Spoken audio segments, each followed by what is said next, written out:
আজকে তোমাদেরকে একটা গল্প শোনাবো। তবে এই গল্পটার সঙ্গে কিন্তু আমার বাস্তব জীবনের কোনো মিল নেই।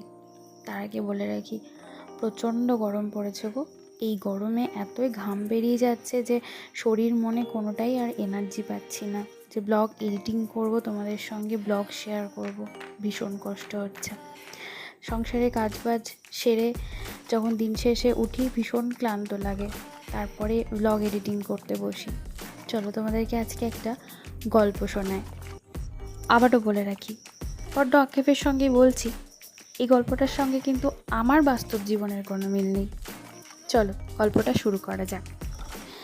একজন পুরুষকে জিজ্ঞাসা করা হলো, আপনার জীবনের শ্রেষ্ঠ নারীকে বা গুরুত্বপূর্ণ নারীকে? পুরুষটি হালকা হেসে উত্তর দিলেন, আমার স্ত্রী।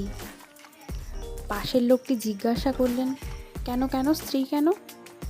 বাকিরা তো সবাই মা বলছে, আপনি কেন স্ত্রী বলছেন? পুরুষটি বললেন, কেন বলবো না?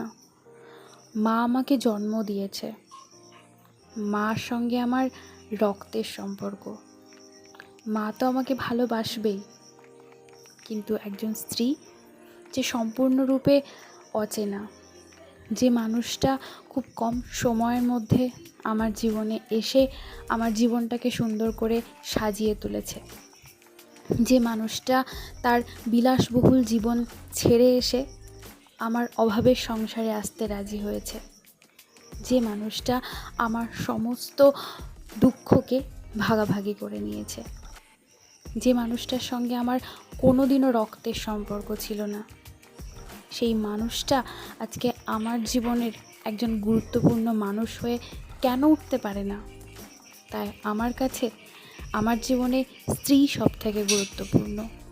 এবার বলে রাখি, বারবারই বলছিলাম আমার বাস্তব জীবনের সঙ্গে কোনো মিল নেই। হ্যাঁ, এর পিছনে কিন্তু বেশ কিছু কারণ রয়েছে, তবে অনেক চেষ্টা করার পরেও সেই জায়গাটা আমি অর্জন করতে পারিনি। এটা কিন্তু সম্পূর্ণরূপে আমার ব্যর্থতা। এতে কিন্তু আমি কখনো কাউকে দোষ দিই না বা কখনো কাউকে দোষ দেবও না।